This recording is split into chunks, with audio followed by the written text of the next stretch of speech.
Você sabe o que é patrimônio? Provavelmente você já ouviu essa palavra. Mas sabe como que é medido o patrimônio de uma empresa? Que tipo de sistemas podem ajudar o empreendedor nessa tarefa? Nessa aula, vamos falar sobre a evolução jurídica da empresa e a sua relação com a medição do patrimônio.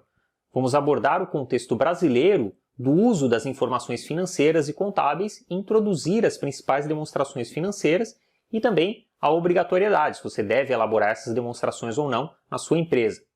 Vamos lá?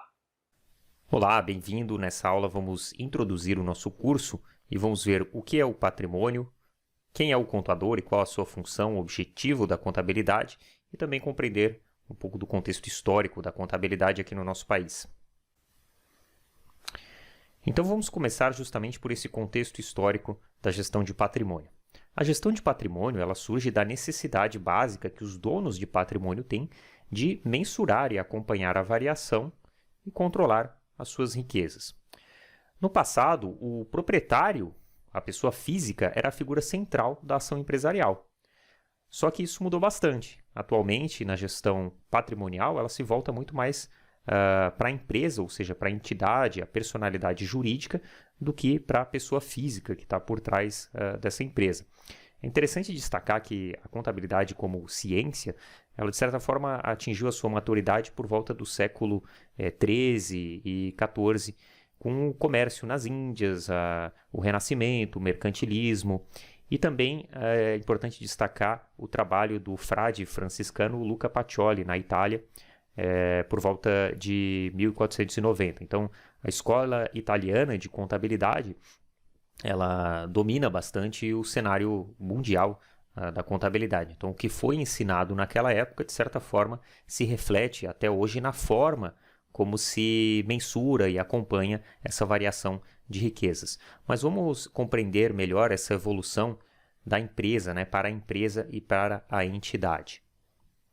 Como que se deu essa evolução, né? Então, inicialmente, nós tínhamos essa figura do proprietário como dono do patrimônio, uma pessoa que é dono do patrimônio. Então, eu tenho lá uma produção de gado, uma criação de gado, então eu tenho X cabeças de gado, ou tenho uma determinada produção de milho, de trigo, e eu sou proprietário, quero verificar como que aquilo avançou, né? A partir disso, houve uma importante evolução, então, que foi o surgimento das pessoas jurídicas, ou das personalidades jurídicas. Nesse sentido, o proprietário dos bens passou, então, a ser essa personalidade jurídica. E os sócios dessa personalidade jurídica, em geral, eram os executivos, as pessoas que tomavam as decisões para essa personalidade jurídica, para executar as atividades dessa personalidade jurídica. Uma outra evolução que surgiu foi o surgimento dos conselhos de administração e das diretorias executivas. Então, aí passava a existir uma separação entre os sócios da empresa, ou seja, aqueles que detêm o controle da empresa, e quem de fato executava as atividades do dia a dia. Por fim, a gente tem mais uma evolução importante, que é mais uma separação. Os sócios agora determinando quem faz parte de um conselho de administração da empresa, que é quem define especialmente as diretrizes estratégicas da empresa, que por sua vez define quem é a diretoria executiva, ou seja, quem faz a operação da empresa no dia a dia. Aí nós podemos ter outras figuras aqui, como um conselho fiscal, que verifica a aderência dessa empresa às normas vigentes naquele país, naquele momento, e também uma auditoria externa, que faz um trabalho semelhante, mas é uma entidade separada da empresa. Então, essa estrutura mais completa é a que nós vemos hoje nas empresas, sociedades anônimas que são negociadas em bolsa de valores. Então, é uma estrutura onde os sócios determinam quem é o conselho de administração, que por sua vez determina quem é a diretoria executiva, e existem algumas outras entidades internas ou externas que fiscalizam o que está acontecendo ali dentro. Então vejam que foi uma diferença significativa para aquela estrutura que existia inicialmente, né? onde você tinha simplesmente um proprietário interessado em acompanhar o seu patrimônio, agora você tem uma série de figuras aí que fazem esse acompanhamento, não só da parte estratégica, mas do dia a dia de uma agora entidade separada, que é uma empresa. É claro que nos dias de hoje, nem todas as empresas utilizam uma estrutura robusta como essa que eu acabei de demonstrar para vocês. Então, as pequenas empresas, elas vão provavelmente ter uma figura central, que vai ser o dono da empresa, que vai ser também o executivo, muito mais parecido com aquela estrutura mais simples que eu mostrei anteriormente. E um problema que surge aí desse tipo de estrutura é justamente a mistura que acontece entre aquilo que é o patrimônio do dono da empresa e o patrimônio que é da empresa, da entidade jurídica, né, que é uma pessoa separada. Isso, nos dias de hoje, especialmente para as pequenas empresas, ainda muitas vezes é um problema, né? Essa mistura que então dificulta que possa ser feito o acompanhamento da evolução do patrimônio dessa entidade jurídica separada chamada empresa. Então, toda essa divisão entre patrimônio do dono da empresa e patrimônio da empresa tem como objetivo permitir que se possa analisar e comparar a evolução desse patrimônio dessa entidade jurídica separada que está relacionada a um objeto social, um objetivo de execução de uma determinada atividade. Por exemplo, produzir e envasar garrafas de água. Então, eu quero saber qual que é a evolução desse tipo de negócio. Eu preciso segregar essas coisas, o que é do dono da empresa e o que é da empresa. Então, daí surgem essas estruturas mais robustas. É claro que isso foi uma evolução de vários anos, mas hoje, como eu falei, as empresas, sociedades anônimas de capital aberto, têm ações lá negociadas em bolsa, elas possuem essas estruturas mais robustas, muitas vezes exigidas até pela lei. Então, fazer essa gestão do patrimônio, ou fazer essa gestão financeira da empresa é essencial, porque é isso que fornece informações empresariais para o processo decisório. Então, eu preciso entender qual que é a evolução dessa composição patrimonial, eu preciso entender se essa entidade jurídica, empresa, ela é eficiente em produzir resultados na sua operação. Eu preciso entender como que estão os custos, as despesas, os investimentos, para saber se essa empresa ela está indo para um bom caminho ou não. E todas essas informações elas estão disponíveis nas demonstrações financeiras ou nas demonstrações contábeis, que é uma forma estruturada para a gente poder verificar como que está sendo a evolução dessa empresa, dessa entidade jurídica. Então, um dos principais objetivos da contabilidade ou da gestão patrimonial é, como a gente viu, verificar como que está evoluindo ao longo do tempo a saúde financeira, a saúde econômica dessa empresa. E cada vez mais a informação ela se torna importante para a tomada de decisão. Existe um termo chamado data-driven, que é justamente você tomar decisões baseadas em informação e não simplesmente baseadas no feeling ou nas impressões que o gestor ou o dono da empresa tem.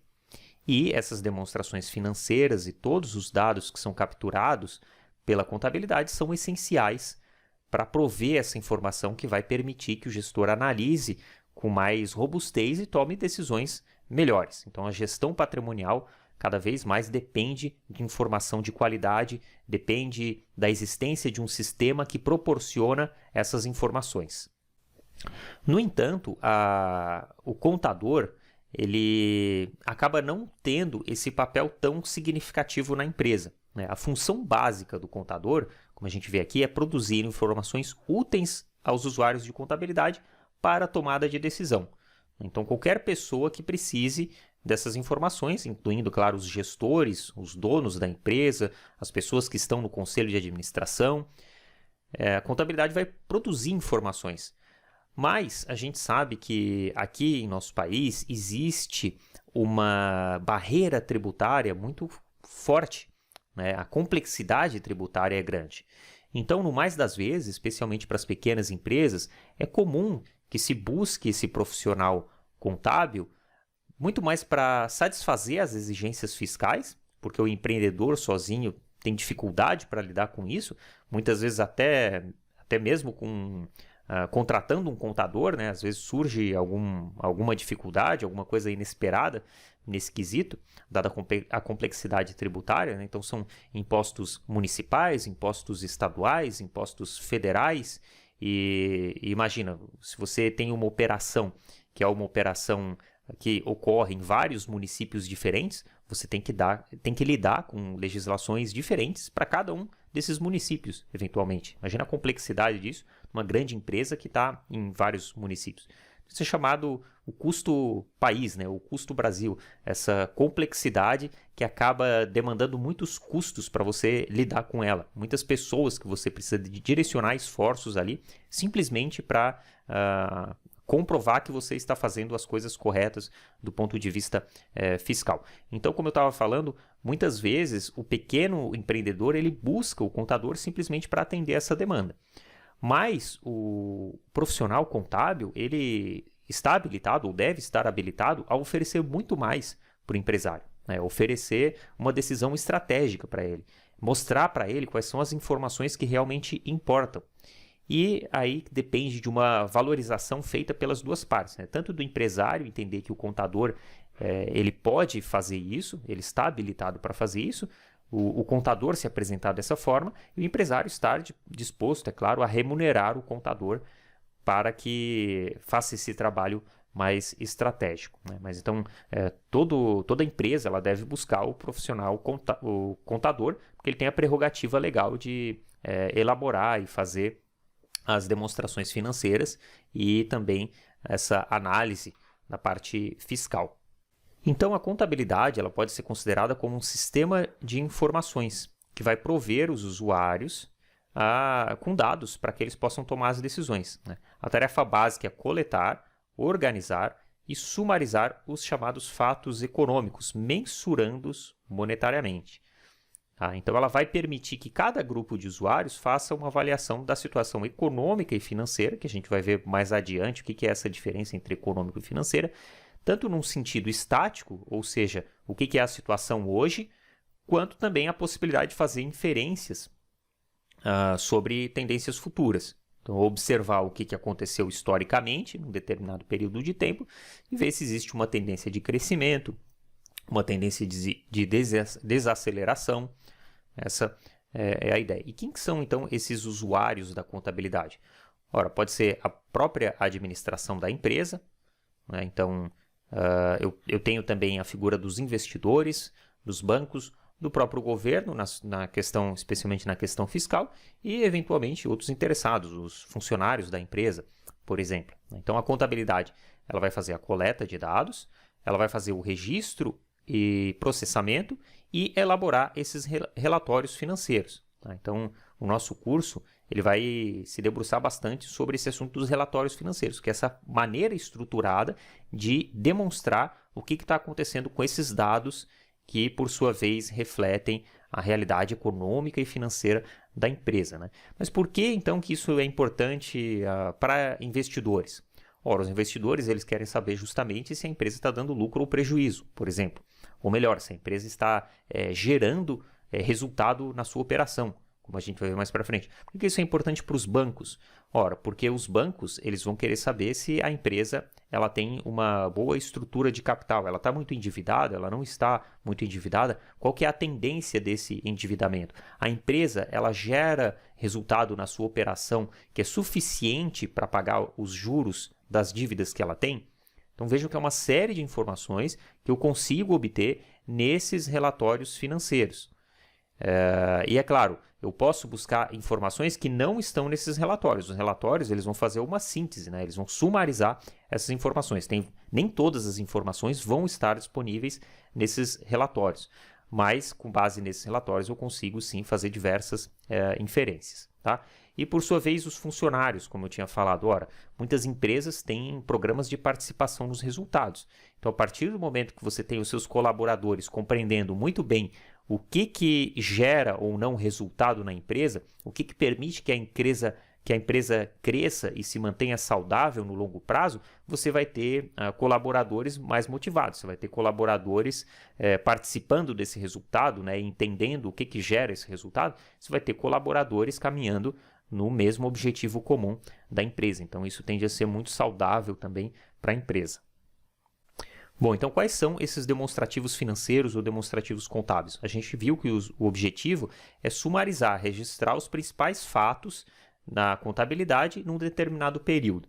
Tá? Existe uma terminologia diferente aqui, que pode ser tanto demonstração financeira, quanto demonstrações contábeis, né? Preferido, evidentemente, pelos contadores, mas o termo demonstrações financeiras é o termo utilizado pela Lei das Sociedades Anônimas, que é a principal lei que vai tratar do assunto dessas demonstrações e do seu uso nas empresas. Então, quando eu falar demonstrações financeiras, vocês entendam que é a mesma coisa.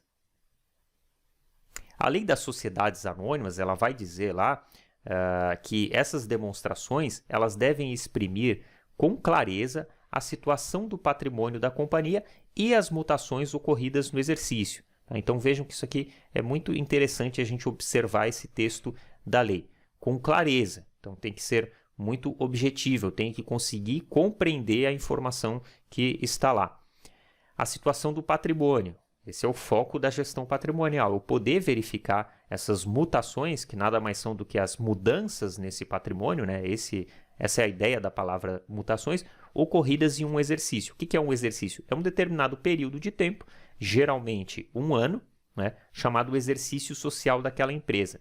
Então, essas demonstrações financeiras, elas têm que demonstrar de forma muito clara o que aconteceu com o patrimônio da companhia, da empresa, o que mudou ao longo de um ano para o outro. Então, a gente volta naquele objetivo principal de mostrar qual que é a evolução, o que está acontecendo com o patrimônio. Lá no passado, o patrimônio de um indivíduo, de uma pessoa física, agora o patrimônio de uma empresa, de uma entidade, de forma moderna, respaldado por toda uma legislação, um arcabouço regulatório e também institucional, que a gente vai falando mais à frente. Tá? Então, a gente tem a lei das SAs aqui no artigo 176 falando isso. E olha só que interessante, o mesmo artigo ele vai dizer, então, quais são as demonstrações financeiras. Ele vai falar do balanço patrimonial, ele vai falar da demonstração de lucros e prejuízos acumulados, da demonstração de resultados do exercício e da demonstração do fluxo de caixa. Então, nós vamos focar bastante nessas três demonstrações aqui. O balanço patrimonial, tá? O DRE, a demonstração de resultados do exercício, e o DFC, que é a demonstração do fluxo de caixa. Mas por que eu tenho 3 demonstrações, ou 4 ou 5 demonstrações diferentes? Porque cada uma tem um propósito, tem um foco de apresentar uma situação, uma realidade, um ângulo do que está acontecendo com o patrimônio da empresa. Então, à medida que a gente for vendo essas demonstrações, isso vai ficando... E é muito importante entender, a gente vai procurar fazer isso aqui no curso, qual que é a relação que existe entre essas demonstrações financeiras. Então, nós temos o balanço patrimonial, que vai apresentar uma foto, como eu escrevi aqui, no sentido de que é algo estático. Então, vamos imaginar que você tire uma foto minha agora, eu estou usando um óculos, eu estou usando uma camisa branca, eu tenho um computador. Qual que é o meu patrimônio hoje? É um óculos, uma camisa branca e um computador. Digamos que tenha passado 6 meses. Aí você tira uma foto minha de novo. Olha, agora eu estou com uma camisa azul, eu não estou mais usando óculos e eu mudei o meu computador. Qual que é o meu patrimônio? O meu patrimônio é outro. Então, essa é a ideia do balanço patrimonial. Ele tira uma foto, o que existe na entidade, o que existe na empresa naquele momento. E ele é dividido como se fossem caixas, onde você procura agrupar as contas que têm características em comum dentro de cada caixa. Então, coisas que têm características em comum. Olha, eu tenho uma camiseta ou uma calça. A característica é roupa, então eu vou colocar dentro dessa caixa aqui. Computador. Olha, tem uma outra característica, então vou colocar dentro de outra caixa. A gente vai entendendo um pouco mais sobre isso à medida que a gente for conversando aqui, mas é importante você entender que esse demonstrativo chamado balanço patrimonial é como se tivesse várias caixas ali e você tem itens de patrimônio da empresa que possuem características semelhantes e são agrupados dentro de cada uma dessas caixas. Tá? Nós temos também um demonstrativo bem importante, que é o demonstrativo de resultados do exercício, o DRE. A ideia do DRE é como se ele fosse um filme e não uma foto. Por que o filme? Porque quando a gente vê um filme, ele dá a ideia de algo se movimentando. E essa justamente é a proposta do DRE. Ele vai mostrar como que foi a movimentação do patrimônio da empresa. Então, olha, eu tenho aqui um computador e eu estou utilizando esse computador para ministrar um curso. O que aconteceu, então, com esse computador ao longo do tempo? Ao ministrar esse curso e vender esse curso, eu consegui ter algum tipo de receita nessa venda? Ou seja, entrou alguma coisa no bolso da minha empresa? Entrou alguma coisa. O que você teve de custos para ministrar esse curso? O que você teve de despesas? E, quando a gente tira custos e despesas, a gente tem o resultado. Isso ao longo de um exercício social. Então, tudo o que aconteceu do ponto de vista de ministrar esse curso ao longo de um ano. Tudo que eu tive de receitas, tudo que eu tive de entradas e tudo que saiu. Tá? Eu estou simplificando bastante aqui, depois a gente vai aprofundar mais. Então, a gente tem o balanço patrimonial, que tem essas caixas agrupadas, eu vou saber o patrimônio como se fosse uma foto, mas eu tenho também o DRE, que vai mostrar justamente se a minha empresa ela está sendo bem sucedida na execução do seu objeto social. Ou seja, objeto social é aquilo que aparece lá no contrato social da empresa. Você tem lá o contrato social redigido que a empresa ela vai produzir, envasar garrafas de água. Será que ela está indo bem envasando essas garrafas de água? Quanto que ela está vendendo? Qual que é o custo disso? Qual que é a despesa? O resultado foi lucro ou foi prejuízo ao longo de um ano? Então, isso quem vai mostrar é o demonstrativo de resultados do exercício. Então, você já está percebendo que cada demonstrativo financeiro, demonstração financeira, ela tem um propósito diferente e elas são complementares e elas se integram também. Tá? Então, passado um tempo, eu vou verificar o que aconteceu com esse resultado. Mas a gente vai ver aqui que uma parte desse resultado ele pode ficar lá numa dessas caixas, né, chamada patrimônio líquido, que está dentro do balanço patrimonial. Depois a gente vai ver isso em mais detalhes. Então vai ter um demonstrativo de lucros e prejuízos acumulados, que não vai ser muito o foco do nosso curso, mas é importante a gente entender que esse demonstrativo ele vai mostrar quais são as destinações do resultado da empresa. Tá? E por fim, então, a gente tem um novo balanço patrimonial, uma nova foto da empresa no final de um período. Então, eu tenho um patrimônio, eu uso esse patrimônio para alguma coisa, para produzir, envasar garrafas de água, eu tenho uma receita, eu tenho custo, eu tenho despesa, gerei um resultado. Esse resultado, ele pertence à empresa, né, ou aos sócios da empresa, e eles podem decidir, dar um destino de reinvestir uma parte no negócio de novo, afetando o seu patrimônio.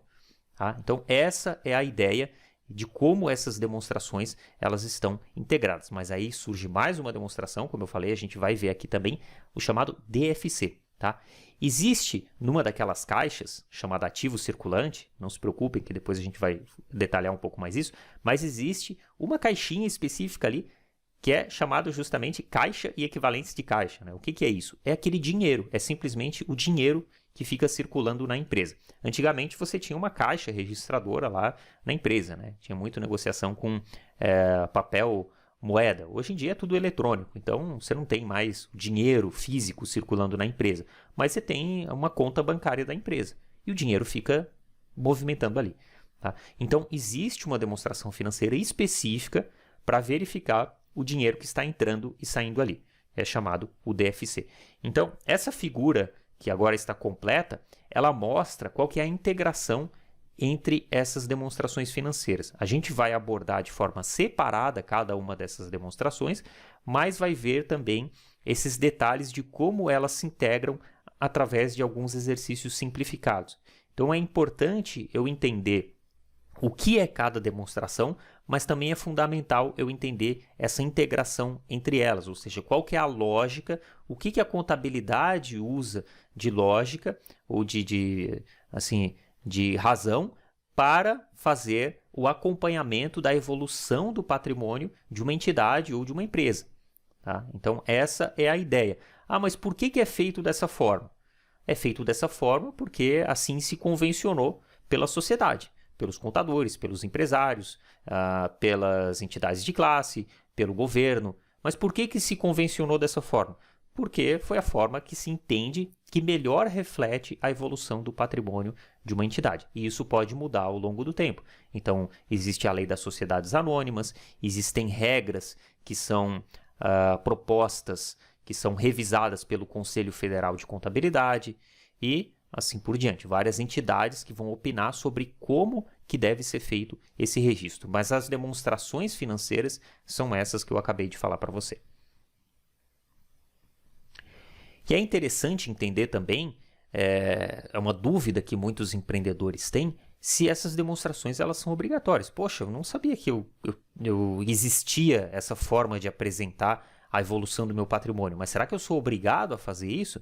Então, a gente vai ver aqui, por exemplo, que as sociedades anônimas, as de capital aberto, elas obrigatoriamente devem divulgar essas demonstrações, né? Como eu falei, o balanço patrimonial, o DRE, demonstração de mutação do patrimônio líquido, que a gente não vai ver aqui, demonstração de fluxo de caixa e demonstração do valor adicionado, que a gente não vai ver aqui também, tá? Mas, por lei, essas empresas que têm ações negociadas em bolsa, elas devem publicar em jornal as suas demonstrações contábeis, né? Até recentemente houve uma proposta de que essas empresas não precisariam mais publicar em jornais impressos, né? O que seria muito interessante do ponto de vista de redução de uso de papel, mas acabou não vingando, né? Porque acaba sendo uma fonte de receita aí para esses jornais. Mas elas também divulgam eletronicamente, evidentemente, e acaba sendo a melhor forma de você obter acesso a esses dados eletronicamente.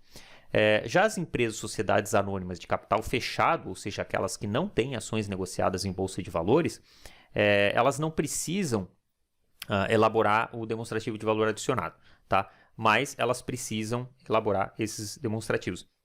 Dependendo da característica da empresa de capital fechado, mesmo ela não tendo ações negociadas em bolsa, pode ser que ela precise divulgar publicamente até um determinado porte, é o que a lei determina.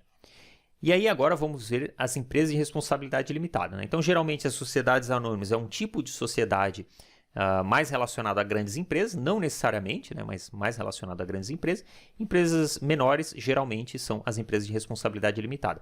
Então, essas empresas, elas não têm obrigatoriedade de divulgar os seus resultados publicamente, né, de forma geral. E aí, é interessante destacar que as micro e pequenas empresas e as médias, por lei, elas também devem apresentar o balanço patrimonial, o demonstrativo de resultados do exercício e a demonstração de lucros e prejuízos acumulados. Então, mesmo se você é uma micro, pequena, média empresa, você deve sim elaborar essas demonstrações contábeis, tá? É claro que muitas vezes o empresário ele desconhece o que são essas demonstrações, ele contrata um profissional contábil e ele deixa tudo isso lá a cargo do profissional contábil, como eu falei anteriormente, né? Ele está ali focado em pagar direitinho os seus tributos, os impostos, e ele desconhece o uso dessas demonstrações para fins de estratégia, gerenciais. Mas, eventualmente, ele pode perguntar para o seu contador, olha, eu queria ver o meu balanço patrimonial, eu queria ver o meu demonstrativo de resultados do exercício. Algumas observações importantes. Agora, nem todas as informações disponíveis na contabilidade de determinada empresa vão ser identificadas nas demonstrações financeiras. Então, como a gente viu, demonstração financeira é um resumo, é uma síntese de todos os dados coletados pela contabilidade e essa síntese seguindo os padrões determinados pelas regras, pelas leis, para aquelas demonstrações financeiras, o balanço patrimonial, demonstrativo de resultados do exercício, demonstrativo de fluxo de caixa, que é o que a gente vai focar aqui, né? Existem relatórios que não são obrigatórios, evidentemente. Então, eu posso fazer um orçamento na minha empresa, não é um relatório obrigatório, mas eu vou fazer porque eu quero me planejar melhor. Ou relatórios, então, são chamados relatórios gerenciais. Inclusive, os sistemas de contabilidade, eles podem sim ser utilizados para emitir relatórios gerenciais, informações que não são obrigatórias, tá? O exercício social, como eu falei, em geral ele tem a duração de 1 ano e não precisa coincidir necessariamente com um ano civil, tá? E ele não precisa necessariamente ser de 1 ano também, a gente vai ver isso um pouco mais adiante, mas praticamente 99% dos casos aí é 1 ano e é o ano civil, é um exercício social. Então, desde o início de janeiro até o final de dezembro é onde eu vou verificar o que aconteceu com a minha empresa, onde eu vou elaborar essas demonstrações. Importante destacar também que as empresas, sociedades anônimas de capital aberto, aquelas que têm ações negociadas na bolsa, elas têm que obrigatoriamente divulgar essas informações contábeis trimestralmente. Um outro detalhe importante que eu já havia comentado anteriormente é que a lei das sociedades anônimas ela é uma referência também para sociedades limitadas, né? Sociedades por cotas de responsabilidade limitada. Então, inclusive nessa questão das demonstrações contábeis. Então, tudo o que acontece nas grandes empresas, de alguma forma, acaba refletindo nas empresas menores também. E, por fim, existe um relatório muito importante chamado notas explicativas, que vão integrar essas demonstrações financeiras, que são justamente algumas informações que o contador vai disponibilizar para que seja mais fácil compreender as informações que estão lá naquelas demonstrações financeiras. A gente vai ver um exemplo prático no nosso estudo de caso. E hoje existem uma série de sistemas baseados em nuvem, internet, que vão auxiliar você a fazer a contabilidade da sua empresa. Aqui eu estou destacando alguns, existem outros também. E o Conta Azul é uma empresa aqui de Santa Catarina que já bastante atuante aí há algum tempo nesse mercado de gestão, né, para pequenas empresas.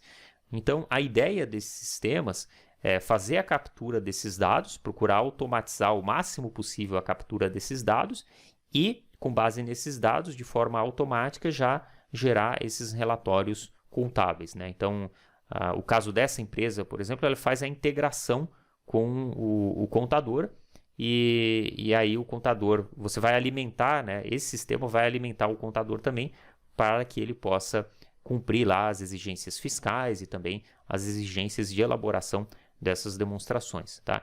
Esses sistemas eles costumam ter também a possibilidade de realizar algum tipo de relatório gerencial, né, para que você possa acompanhar algum tipo de aspecto relevante na empresa, como, por exemplo, entender se vai faltar caixa na empresa ou não, qual que é a tendência de caixa na empresa.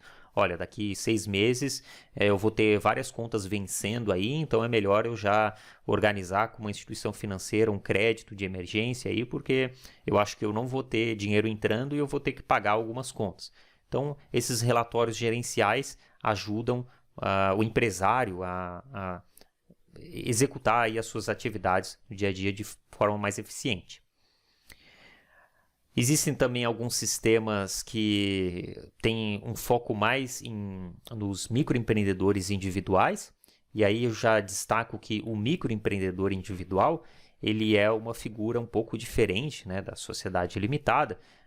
Então, ele não tem obrigatoriedade de fazer um balanço patrimonial, um DRE, embora exista um sistema lá onde ele tem que preencher algumas informações, mas é um sistema bem fácil de usar, né? E são informações bastante simples. Então, a ideia justamente é facilitar para esse microempreendedor individual. Tá? Mas ele tem sim que prestar alguma informação, ele não tem que elaborar essas demonstrações. Tá? E essas informações, isso é uma dúvida que muitas vezes as pessoas têm, eu sou um microempreendedor individual. Então, é como se esse microempreendedor individual, ele tem um CNPJ, né? É como se fosse uma personalidade jurídica também. Tá? E elas é diferente a personalidade do microempreendedor individual, que é o seu CNPJ, e a sua de pessoa física. Então, o resultado desse MEI, desse CNPJ, ele interfere no seu patrimônio como pessoa física. Quando você faz a sua declaração de imposto como pessoa física, você tem que levar isso em conta. Né? Então, existe uma maneira de fazer isso, não é o foco aqui do nosso curso, mas é uma dúvida que muitos microempreendedores individuais têm. Então, é importante já fazer essa ressalva. Né? E, é claro, você pode buscar também um contador, mesmo sendo um microempreendedor individual, para lhe auxiliar de alguma forma no início dessa jornada, para que você faça tudo da maneira correta. Então, nós ficamos por aqui nessa aula. Eu agradeço a sua atenção e na nossa próxima aula a gente já vai começar a focar mais nessas demonstrações financeiras, em cada uma delas. E a gente vai fazer um estudo de caso, que vai ser muito interessante. É de uma grande empresa de capital aberto, uma empresa negociada na bolsa, mas a gente vai ver que essas demonstrações para essas grandes empresas, basicamente é a mesma coisa de uma empresa pequena. A gente vai ver aquelas caixas que eu comentei do balanço patrimonial, por exemplo, a estrutura daquelas caixas vai ser a mesma estrutura de uma grande empresa. Então vai ser muito interessante, porque como essas grandes empresas elas têm que divulgar os seus resultados publicamente, a gente pode usar isso para aprender sobre uma grande empresa, sobre um setor do qual aquela empresa está inserida, né? E muitas vezes essas empresas elas são referências no seu mercado de atuação, não à toa chegaram a ser grandes empresas e serem negociadas na bolsa, né? E a gente pode aprender muito com isso, mesmo sendo um pequeno empreendedor, até um microempreendedor individual, eu posso aprender sobre como que essas empresas estão fazendo a sua gestão econômica, a sua gestão patrimonial, a sua gestão financeira e o que elas estão reportando para a sociedade, para os seus investidores, para as instituições financeiras de informações, né? E, como eu falei, tem muita semelhança. Então, acompanhe aí o nosso curso e a próxima aula a gente vai detalhar mais essas demonstrações e ver o nosso estudo de caso. Bons estudos e até lá. Tchau!